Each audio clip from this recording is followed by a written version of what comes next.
Hello students, so in this lecture we are going to start our inorganic chemistry, and here I am taking the unit coordination compounds. Actually we can take bio-inorganic chemistry, but before that it is must that you know about the coordination compounds. Okay, so that's why I am preferring this one chapter, and also it can cover your 14 marks. ठीक है, 2 questions you can attempt from this only chapter and also easiest one. So 14 marks का आपने organic में cover कर लिया, 14 का मैं inorganic का करवा रही हूँ. देन हम नेक्स्ट जो है वो करेंगे. Okay, so let's start. Okay, coordination compounds, नाम से ही पता चल रहा है ना कंपाउंड्स में क्या होने वाला है. अच्छा, हमने बहुत सारे कंपाउंड्स पढ़े हैं पहले भी. हमने आयनिक कंपाउंड्स पढ़े हैं, ठीक है. देन हमने कोवेलेंट कंपाउंड्स पढ़े हैं. आयनिक कंपाउंड्स क्या होते थे? जिसमें इलेक्ट्रॉन्स का ट्रांसफर होता था, पॉजिटिव नेगेटिव आयंस बनते थे. एंड कोवेलेंट कंपाउंड्स जिसमें इलेक्ट्रॉन्स क्या होते थे? शेयरिंग होती थी जिसमें इलेक्ट्रॉन्स की, राइट. तो हमने ये पढ़ा हुआ ऑलरेडी. लेकिन इस बार हमने क्या पढ़ना है? कोऑर्डिनेशन कंपाउंड्स, यानी वो कंपाउंड्स जिसमें कोऑर्डिनेशन हो. Means compounds containing, these are the compounds containing coordinate bond. Compounds containing coordinate bond. तो इन कंपाउंड्स में आपको कोऑर्डिनेट बॉन्ड मिलेगी. कोऑर्डिनेट बॉन्ड आपको पता है ना क्या होती है, कि जो 2 एटम्स हैं वो अगर बॉन्ड फॉर्म कर रहे हैं तो वो जो दोनों इलेक्ट्रॉन्स हैं वो किसी एक के हैं, दूसरे ने कुछ भी शेयर नहीं करा. अगर शेयरिंग वाले जो दोनों इलेक्ट्रॉन्स हैं वो एक ही एलिमेंट के हैं, एक ही एटम के हैं, देन इसको बोलते हैं कोऑर्डिनेट बॉन्ड. और इसको ऐसे शो करते हैं कि ए ने बी को अपने दोनों के दोनों इलेक्ट्रॉन दे दिए, शेयरिंग करके बॉन्ड बना लिया. क्लियर? सो इसका मतलब ऐसे सारे कंपाउंड्स जिनमें आपको कोऑर्डिनेशन का लिंकेज मिलेगा, those are known as coordination compounds. लेकिन इसका ना एक नाम और भी है, दैट इज कोऑर्डिनेशन कॉम्प्लेक्सेस. ठीक है, तो अब कोऑर्डिनेशन कॉम्प्लेक्सेस क्यों नेम रखा? कॉम्प्लेक्स क्या होता है आपके पास? कॉम्प्लेक्स होता है बड़ी ही जो डिफिकल्ट सी कुछ ऐसी कोई चीज हो आपके पास, है ना. तो डेफिनेटली अगर आपके पास कोई सिंपल कंपाउंड नहीं है और बहुत ही देखने में भी वैसा है, बहुत ही कॉम्प्लेक्स सा है, तो उसको आप कोऑर्डिनेशन कॉम्प्लेक्स ही बोलोगे. ठीक है, तो इसीलिए इनको नेम दिया गया. तो इसमें बेसिकली होता है क्या है कि एक आपके पास कोई मेटल होती है, या हम कह दें कि कोई आयन होता है, ठीक है, और उसके अराउंड बहुत सारी स्पीसीज जो हैं वो इकट्ठा हो रखी होती हैं. ठीक है, suppose A B C D etcetera. तो ये सारी उसके साथ क्या कर रही हैं? मेटल के साथ कंबाइन करके एक ही कंपाउंड बना रही हैं, and that will be your coordination complex. Clear? तो अच्छा, ये हम ना डिस्कस करने से पहले और डेली लाइफ में कहाँ कहाँ पे है ना हमारे पास यूज होते हैं, या फिर ये सारा डिस्कस करने से पहले ना एक चीज देख लेते हैं, एग्जाम्पल कि एक्चुअल में है क्या. अच्छा, हमने क्या किया? हमने ना लिया यहाँ पे एक कंपाउंड निकल chloride which is green in colour. ठीक है, इसमें क्या किया? हमने स्लोली अमोनिया को ऐड करा. ये प्रैक्टिकल है, ठीक है, एमएससी में जाके. अमोनिया को अगर हम स्लोली निकल क्लोराइड में ऐड करते हैं तो हम देखते हैं कि इसका जो ग्रीन कलर है वो डिसअपेयर हो गया. ठीक है, और ग्रीन कलर डिसअपेयर होने के बाद आपके पास ना कुछ प्रोडक्ट बन गया. ठीक है, ये नहीं आपको पता अभी क्या है, सपोज आपको कुछ नहीं पता, which is purple in colour. ठीक है, पर्पल कलर में आपके पास एक प्रोडक्ट बन गया. जैसे ही आपने निकल क्लोराइड में अमोनिया को धीरे धीरे ऐड करा तो आपके पास कुछ ऐसा प्रोडक्ट बन गया. क्लियर? जिसमें आपने देखा कि निकल जो है 2 क्लोरीन उसके साथ ऑलरेडी कंबाइंड हैं, पहले भी थे अब भी हैं, लेकिन अमोनिया कुछ ऐड हो गए हैं, और वो भी अबाउट 6 मॉलिक्यूल्स अमोनिया के ऐड हो गए और काफी एक बड़ा सा डिफिकल्ट सा कंपाउंड बन गया. ठीक है, और यही आपका कोऑर्डिनेशन कॉम्प्लेक्स होगा. अब क्या किया गया फर्दर? कंपाउंड यही उठाया, इसको ना फिर से इसके जैसे हमने इवेपोरेशन किया, इसके क्रिस्टल्स आ गए. क्रिस्टल्स को वापस हमने क्या किया? वाटर में डिसॉल्व किया. तो जैसे ही वाटर में डिसॉल्व करा तो हमने सोचा कि फिर से निकल अलग हो जाएगा, बिकॉज जो निकल क्लोराइड था उसमें क्या था? एक निकल पॉजिटिव था, Cl नेगेटिव था. तो हमने सोचा कि फिर से ये सारे अलग अलग हो जाएंगे. लेकिन हुआ क्या? वैसा कुछ नहीं हुआ. क्लोराइड आयन अलग हो गए और ये जो पूरा एक आयन था ये एक साथ रह गया, इसमें अमोनिया अलग से या निकल अलग नहीं हुआ। कोई भी एविडेंसेस हमारे पास ऐसे नहीं थे कि जिसमें हमें पता चले कि निकल 2 पॉजिटिव प्रेजेंट है या अमोनिया आइसोलेटेड फॉर्म में प्रेजेंट है, ऐसा कुछ नहीं था। क्लियर? तो यहाँ से आपके पास जो भी डाटा आ रहा है that is related to the coordination complex. Means आपने एक सिंपल कंपाउंड लिया, उसमें आपने एक फर्दर अनदर कंपाउंड ऐड कर दिया और एडिशन के बाद आपके पास एक काफी स्टेबल कंपाउंड बन गया, जिसको अगर आप फर्दर डिसॉल्व कर रहे हो तो देन वापस वो अपनी पिछली वाली जो आइडेंटिटी थी वो नहीं शो कर रहा, अब वो थोड़ी डिफरेंट प्रॉपर्टीज शो कर रहा है। ठीक है, and this will be your coordination compound. ठीक है, अब हम यही सोचें कि ऐसे तो हमारे पास बहुत सारे कॉम्बिनेशन में कंपाउंड्स आते हैं, है ना। जैसे कि हमारे पास आपने मोहर सॉल्ट सुना है, ठीक है। मोहर salt what it is ferrous ammonium sulphate. ठीक है, तो ferrous ammonium sulphate in water. Clear? मोहर सॉल्ट के केस में आपके पास क्या आएगा, हमारे पास एक सॉल्ट ऑलरेडी था फेरस सल्फेट, दूसरा सॉल्ट था अमोनियम सल्फेट, दोनों स्टेबल कंपाउंड्स थे, दोनों को ऐड करा वाटर में डिसॉल्व करके। ठीक है, और अंडर पर्टिकुलर कंडीशंस हमारे पास ना एक सॉल्ट बन गया ferrous sulphate ammonium sulphate 6 molecules of water, जिसको हम क्या बोलते हैं, मोहर सॉल्ट। ठीक है, तो मोहर सॉल्ट बन गया हमारा। अब हम कहेंगे क्या ये भी कोऑर्डिनेशन कंपाउंड है, तो ये कैसे पता करना है। हमने क्या किया, इसको ना फर्दर इसके क्रिस्टल्स को सेपरेट आउट कर लिया और वापस से इसको हमने ferrous sulphate ammonium sulphate 6 molecules of water, हमने ना इसको फर्दर वाटर में डिसॉल्व करा और चेक किया, तो हमने क्या ऑब्जर्व करते हैं कि फेरस आयन अलग हो गए, अमोनियम आयन अलग हो गया, सल्फेट आयन अलग हो गया। ठीक है, and water molecules are again separated. तो इसका मतलब कि ये हमारे पास जो कंपाउंड था ना, इसको जैसे ही हम वाटर में डिसॉल्व करते हैं तो वो लॉस्ट हो गया, वो वैसे का वैसे नहीं रहा जैसे पहले था। उसके एक सिंगल आयन जो है अलग अलग हो गए, जैसे ऐसे लग रहा था जैसे हमने फेरस सल्फेट को अलग से डिसॉल्व करा है और अमोनिया सल्फेट को अलग से डिसॉल्व करा है। ठीक है, तो ये हमारे पास ना 2 डिफरेंट काइंड्स थी जो मैंने डिस्कस करी। तो इसमें बच्चे डिफरेंस ये था कि जो मैंने पहले डिस्कस किया ना ये वाला, ठीक है, और एक मैंने डिस्कस किया ये वाला, इन दोनों में बहुत डिफरेंस है। दोनों ही 2 डिफरेंट कंपाउंड्स को ऐड करने पे बन रहे हैं, but both are not same. This is your coordination compound and this will be your Mohr's salt. Clear हो गया? This will be coordination compound, this will be Mohr salt. दोनों में डिफरेंस है क्या कि ये जो है आपके पास लूज देयर आइडेंटिटी। अगर आप इनको डिसॉल्व करते हो वाटर में तो डबल सॉल्ट वाली इसकी पहचान रह ही नहीं जाती। सॉरी, मैंने इसको मोहर सॉल्ट लिख दिया, मैंने कैटेगरी लिखनी थी actually. It is double salt. ठीक है, ये हमारे पास होता है डबल सॉल्ट, 2 डिफरेंट सॉल्ट्स को ऐड करने पे जो बन जाता है। ठीक है, और जैसे हम इसको वाटर में डिसॉल्व करते हैं it will lose its identity. ठीक है, इसकी पहचान खत्म हो जाती है। बट अगर हम कोऑर्डिनेशन कंपाउंड को करते हैं then it doesn't lose its identity, जैसा था वैसे का वैसे ही रहता है।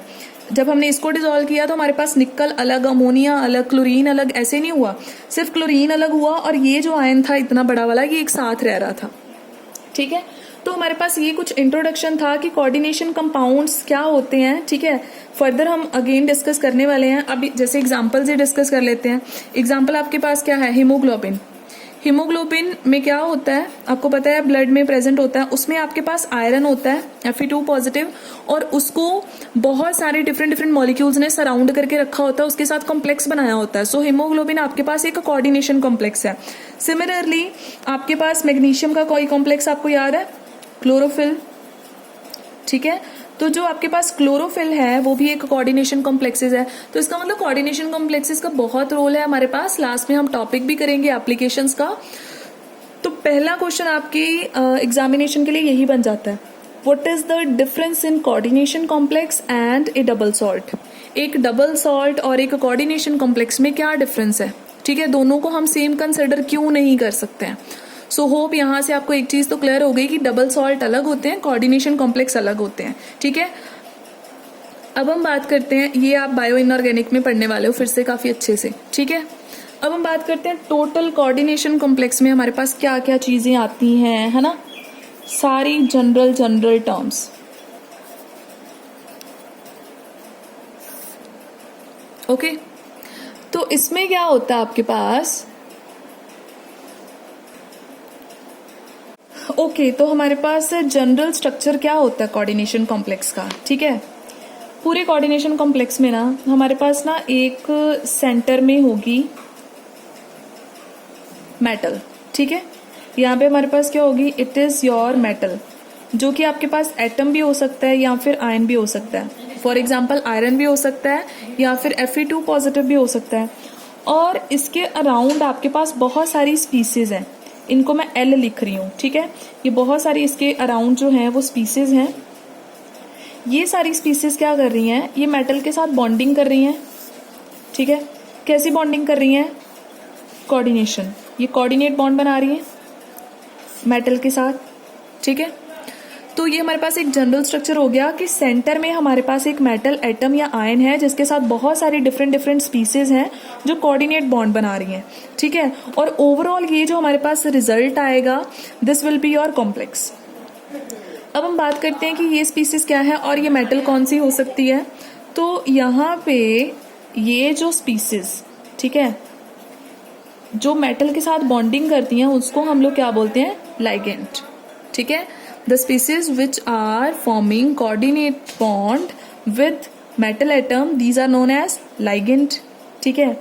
तो अब आपको पता है कि जब भी कोऑर्डिनेट बॉन्ड बनता है, मैं यहाँ पे बता रही हूँ ए और बी के बीच में, तो जो कोऑर्डिनेट बॉन्ड बनाता है ना वो अपने इलेक्ट्रॉन किसी दूसरे को दे रहा होता है। तो इसका मतलब यहाँ पे ये जो लाइगेंड्स हैं ये मेटल को अपने इलेक्ट्रॉन दे के फिर बॉन्ड बना रहे हैं। तो इलेक्ट्रॉन होंगे तो देंगे ना, तो इसका मतलब इनके पास इलेक्ट्रॉन्स होना बहुत कंपलसरी है। या तो इनके पास फिर लोन पेयर होंगे, या इनके पास क्या होगा, नेगेटिव चार्ज होगा। पॉजिटिव चार्ज होगा तो फिर इनके पास तो ऑलरेडी इलेक्ट्रॉन कम होते हैं, तो ये किसी और को क्या देना है इन लोगों ने, ठीक है। तो इसका मतलब जो लाइगेंड्स होते हैं वो या तो नेगेटिवली चार्ज्ड होते हैं, ये कंफर्म्ड है, या फिर क्या होंगे, उनके पास लोन पेयर होंगे, ठीक है। इतना क्लियर हो गया कि मेटल है सेंटर में, जो मेटल एटम भी हो सकती है, आयन भी हो सकती है, और इसके साथ जो स्पीसीज बॉन्ड बना रही हैं या तो दे आर नेगेटिवली चार्ज्ड और they are having lone pair of electrons. Clear. अब इन्होंने अपने इलेक्ट्रॉन मेटल को डोनेट कर दिए। अब बारी आती है मेटल की। तो मेटल जो है वो क्या कर रही है, वो इलेक्ट्रॉन्स को गेन करके, ठीक है, तो वो क्या कर रही है, कोऑर्डिनेट बॉन्ड बना रही है। तो मेटल की कैपेसिटी भी तो होनी चाहिए कि कोई उसको इलेक्ट्रॉन देने आया और वो उसको ले रही है, ठीक है। तो आपने पढ़ा होगा ट्रांजिशन मेटल्स पता ना, डी ब्लॉक वाली जितनी भी आपके पास मेटल्स हैं, ठीक है, जैसे आपकी यही जो जिंक, निकल, कॉपर, कोबाल्ट एटसेट्रा, ये जितनी भी हैं, these are your d block metals. तो ये यहाँ पे रोल प्ले करती हैं, बाय, क्योंकि इनके पास जो डी ऑर्बिटल्स है वो वेकेंट होते हैं। तो ये क्या करती हैं, जैसे कोई लाइगेंड आता है, 1 2 3 4 5 ज्यादा बन गया, जैसे कोई लाइगेंड आएगा ये अपने ऑर्बिटल में वहां से इलेक्ट्रॉन्स क्या कर लेंगी, एक्सेप्ट कर लेंगी और बॉन्डिंग कर लेंगी। तो इसका मतलब जो लाइगेंड्स हैं उनकी कंडीशन ये होनी चाहिए, या तो नेगेटिवली चार्ज या फिर लोन पेयर होना चाहिए, और जो आपके पास मेटल है उसके पास वेकेंट ऑर्बिटल्स होने बहुत जरूरी हैं ताकि वो लाइगेंड्स के इलेक्ट्रॉन्स को गेन कर सके एंड बॉन्डिंग बना सके, ठीक है। So it means transition metals preferably क्या करती हैं, कोऑर्डिनेशन कॉम्प्लेक्सेस बनाती हैं, या फिर जो आपके एफ ब्लॉक एलिमेंट्स है ना, इनर ट्रांजिशन एलिमेंट्स, वो भी क्या करते हैं, कोऑर्डिनेशन कॉम्प्लेक्सेस बनाते हैं। क्लियर हो गया यहाँ तक, ठीक है। अब ये है, अब हम बात करते हैं कि जो लाइगेंड्स हैं वो कैसे हो सकते हैं, ठीक है। तो लाइगेंड्स हमारे पास बहुत सारी इसकी क्लासिफिकेशन है, डिपेंड करता है कि उसके पास कितने एटम्स हैं कि जो इलेक्ट्रॉन डोनेट करने में इंटरेस्टेड हैं, ठीक है। तो उस अकॉर्डिंग हम लाइगेंड्स की क्लासिफिकेशन करते हैं और इसको हम बोलते हैं सेंट्रल मेटल एटम और आयन, ठीक है। तो अब जैसे हमने ये करा था ना, निकल का एग्जाम्पल ले रही हूँ फिर से, निकल था 6, उसके साथ अमोनिया थे और बाहर जो था वो क्लोरीन था। क्लियर। तो यहाँ पे निकल क्या हो गया, सेंट्रल मेटल आयन, ठीक है। निकल आपकी मेटल है, और अमोनिया जो उसके साथ बॉन्डिंग कर रहे हैं, ये 6 के 6 अमोनिया, इनको हम लोग क्या बोलेंगे, दीज आर लाइगेंड्स, जो इसके साथ बॉन्डिंग कर रहे हैं, ठीक है। और ये जो क्लोरीन, ये जो स्क्वायर ब्रैकेट है ना, ठीक है, इस स्क्वायर ब्रैकेट को हम लोग बोलते हैं कोऑर्डिनेशन स्फीयर, ठीक है। ये पूरे का पूरा आपको पता ही है कोऑर्डिनेशन कॉम्प्लेक्स है इतना। और अगर हम बाहर वाला जो एक्स्ट्रा ये जो आयन है इसको निकाल दें तो स्क्वायर ब्रैकेट में जितना रह जाता है, दिस इज कोऑर्डिनेशन स्फीयर। अब आपको पता है अगर हम इसको डिसॉल्व करते हैं तो मैंने अभी बताया था कि हमारे पास ना कुछ ऐसे आयन्स आ जाते हैं, इसके ऊपर 2 पॉजिटिव चार्ज और 2 क्लोरीन अलग हो जाते हैं। अब ये जो कोऑर्डिनेशन स्फीयर है, इसके ऊपर ये जो चार्ज आया है पॉजिटिव, जरूरी तो नहीं पॉजिटिव आए, नेगेटिव भी आ सकता है, 0 भी हो सकता है, कुछ भी हो सकता है, इसको हम लोग बोलते हैं कॉम्प्लेक्स आयन। सपोज मेरे पास यहाँ पे सिंपल होता है निकल 2 पॉजिटिव, तो उसको आप कॉम्प्लेक्स नहीं बोलते, उसको आप बोलते हैं सिंपल मेटल आयन, ठीक है।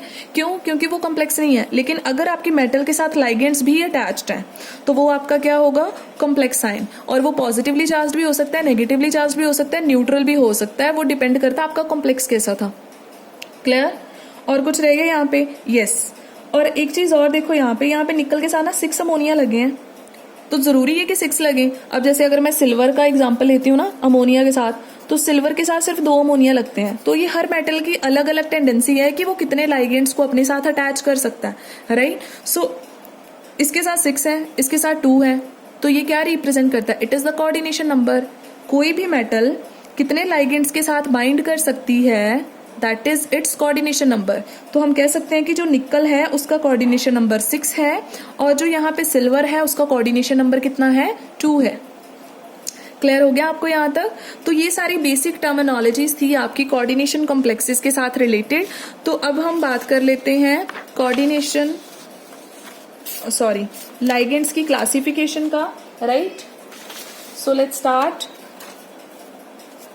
मेटल तो हो गया, मेटल कोई भी हो सकती है। तो मेन आपको अब रह गया कि लाइगेंड्स को अंडरस्टैंड करना कि लाइगेंड्स किस टाइप के हो सकते हैं, ठीक है। तो मैं स्टार्ट कर रही हूँ लाइगेंड्स।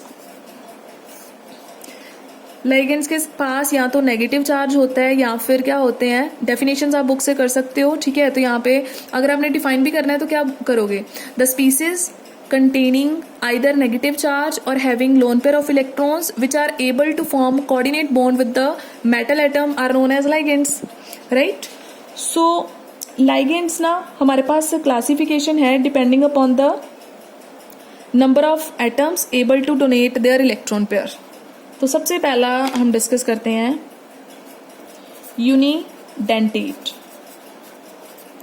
Unidentate ligands. अच्छा, अब अभी हमने एक एग्जाम्पल करा था, किसका करा था, अमोनिया का, NH3 का। आपको पता है NH3 में सिर्फ नाइट्रोजन है जिसके पास लोन पेयर है, और सिर्फ यही कोऑर्डिनेशन जो बॉन्ड है मेटल के साथ बना सकता है। तो जिसके पास एक ही डोनर एटम है, ओनली 1 डोनर एटम, जिस लाइगेंड के पास सिर्फ एक डोनर एटम है कोऑर्डिनेट बॉन्ड बनाने के लिए, उसको क्या बोलेंगे, यूनिडेंटेट लाइगेंड। सो ये हो गया। अब जैसे वाटर ले लें, वाटर में भी सिर्फ ऑक्सीजन कोऑर्डिनेट बॉन्ड बना सकता है, ठीक है। अगर मैं NH2 नेगेटिव लिख दूं, ठीक है, तो यहाँ पे भी नाइट्रोजन पे नेगेटिव चार्ज है, वही बना सकता है, OH नेगेटिव, ठीक है। ये सारे यूनिडेंटेट लाइगेंड्स हैं। अच्छा, फ्लोराइड, क्लोराइड, ब्रोमाइड, आयोडाइड, सारे यूनिडेंटेट लाइगेंड्स हैं, ठीक है। देन आपके पास बहुत सारी ऐसी एग्जांपल्स होंगी, जैसे सायानाइड हो गया, ठीक है, थायोसाइनेट हो गया, साइनेटो हो गया, ठीक है। तो ये सारी आपके पास एग्जांपल्स हैं यूनिडेंटेट लाइगेंड्स की। Clear? That have only 1 donor atom. उसके बाद में हम बात करते हैं बाइडेंटेट लाइगेंड्स। अब ये क्या होंगे, इनके पास होते हैं 2 donor atoms. These are having 2 donor atoms, जिसके पास 2 एटम्स हैं डोनेट करने के लिए। एग्जाम्पल उठा लेते हैं, ठीक है। एग्जाम्पल हम कौन से डिस्कस कर रहे हैं, मैंने ना ये एक लिया, स्पीसीज ली मैंने, ठीक है। इसका नेम क्या है, इट इज इथाइलिन डायमाइन, जिसको EN के साथ लिखते हैं, इथाइलिन डायमाइन। आपको पता है ये बाइडेंटेट लाइगेंड है। कैसे? इसके पास दो नाइट्रोजन है, ये वाला नाइट्रोजन भी बॉन्ड बना सकता है और ये वाला नाइट्रोजन भी, तो दोनों एक ही टाइम पे दो हमारे पास यहाँ पे डोनर एटम्स हैं जो कोऑर्डिनेट बॉन्ड बना सकते हैं। तो ये क्या होगा आपके पास, ये एक बाइडेंटेट लाइगेंड है। अच्छा, और एग्जांपल, ये यहाँ पे कौन बना सकता है, ये वाला ऑक्सीजन और ये वाला ऑक्सीजन, ये दोनों कोऑर्डिनेट बॉन्ड बनाते हैं। तो ये अब आपके पास होता है ऑक्सालेट आयन, जिसको आप OX के साथ लिखते हो। ठीक है, ये कुछ इंपॉर्टेंट वंस हैं जो मैं बता रही हूँ, बाकी आपको बुक से तो मिल ही जाएंगे ये सारे। उसके बाद में एक आपके पास ये है, एक तरफ NH2 है, एक तरफ COO नेगेटिव है। यहाँ पे नाइट्रोजन जो है वो करेगा, कोऑर्डिनेट बॉन्ड बनाएगा, और यहाँ पे ऑक्सीजन।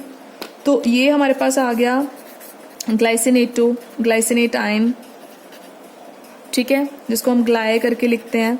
तो आपके पास ना ऐसे बहुत सारे जिनके पास दो डोनर एटम है वो सारे आपके बाइडेंटेट लाइगेंड की कैटेगरी में आ जाएंगे। ठीक है, तो आप कर सकते हो इनको। अब नेक्स्ट है आपका polydentate ligands. What we have, polydentate ligands. Polydentate means आपके पास कितने जो हैं डोनर एटम्स हैं, they have more than two donor atoms. जिसके पास दो से ज्यादा डोनर एटम्स हैं वो सारे क्या आ जाएंगे पॉलीडेंटेट लाइगेंड में, चाहे वो 3 हो 4 हो, तो हम उसको ट्राइडेंटेट, टेट्राडेंटेट ऐसे कुछ भी बोल सकते हैं। ठीक है, तो अब यहाँ पे एग्जांपल ले लेते हैं। अच्छा, एक है यहाँ पे CH2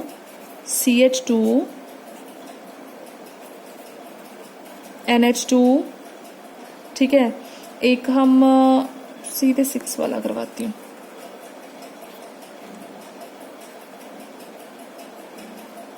ये जो आपने अभी करा ना इथाइलिन डायमीन, उसी से डिराइव्ड है। ये इंपॉर्टेंट वन है, इसी को पहले करवा देती हूँ।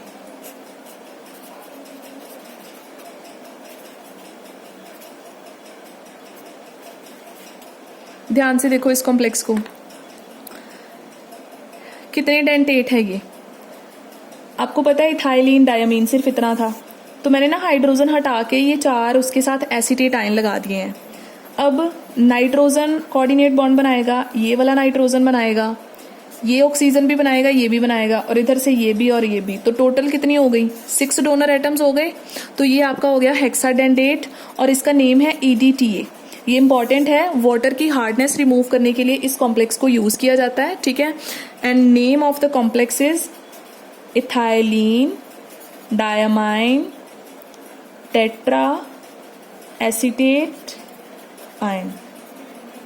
ठीक है, this is ethylene diamine tetra acetate, these are tetra acetate ions. ठीक है, तो ऐसे ही आपके पास कोई ट्राइडेंटेट लाइगेंड भी हो सकता है, कोई टेट्राडेंटेट भी हो सकता है, तो डिपेंड करता है उसके पास कितने डोनर एटम्स हैं। ठीक है, तो ये आप सारे एग्जांपल्स वहां से देख लेना, और अगर कोई डाउट हो तो क्लियरली मेरे से पूछ लेना।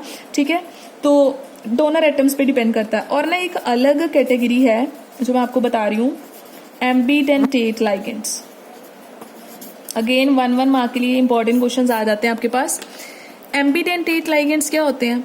अब मान लो मेरे पास ना साइनाइड है, आपको पता है साइनाइड ऐसे होता है। ठीक है, ये मोनोडेंटेट लाइगेंड है, बॉन्ड ये एक ही बना सकता है कोऑर्डिनेट बॉन्ड, लेकिन इसके पास ना ऑप्शन 2 है। ठीक है, कौन से 2 ऑप्शन है, ये कार्बन के नेगेटिव चार्ज के थ्रू भी बॉन्ड बना सकता है, या फिर नाइट्रोजन के लोन पेयर के थ्रू भी बॉन्ड बना सकता है। इसके पास 2 चांसेस हैं। सो आपके पास ये ऐसे यूनिडेंटेट लाइगेंड्स होते हैं, unidentate ligands which can coordinate with metal ion through more than one donor atom या फिर साइट। ठीक है, through more than 1 donor atom. जिसके पास डोनर एटम्स बहुत ज्यादा अवेलेबल है लेकिन बॉन्डिंग उसने एक के साथ ही करनी है। ठीक है, अब आपको पता है जब कार्बन के थ्रू बॉन्डिंग होती है तो हम इसको बोलते हैं साइनाइड, और अगर नाइट्रोजन के थ्रू हो जाती है तो हम इसको बोलते हैं आइसोसाइनाइड। तो नेम चेंज हो जाता है। ठीक है, तो कोऑर्डिनेट ये एक के थ्रू ही करेगा, बट इसके पास ऑप्शन 2 है, ये कार्बन के थ्रू भी बॉन्ड बना सकता है, ये नाइट्रोजन के थ्रू भी बना सकता है। ठीक है, these kind of ligands are known as ambidentate ligands. तो यहाँ तक आपका ना जितना भी बेसिक था ना कोऑर्डिनेशन कंपाउंड्स का, कि what are these coordination compounds, what are coordination complexes, ठीक है, coordination number, what are ligands, what are the types of ligands, examples, तो ये सारे आपने लाइगेंड्स ना अच्छे से एक बार देखने हैं बुक से और उनके नेम्स याद रखने हैं। अगर कोई प्रॉब्लम होगी तो मेरे को बता देना। Clear? So this you have to done. और नेक्स्ट लेक्चर में हम डिस्कस करेंगे theories related to the coordination compounds. Okay, bye bye, thank you.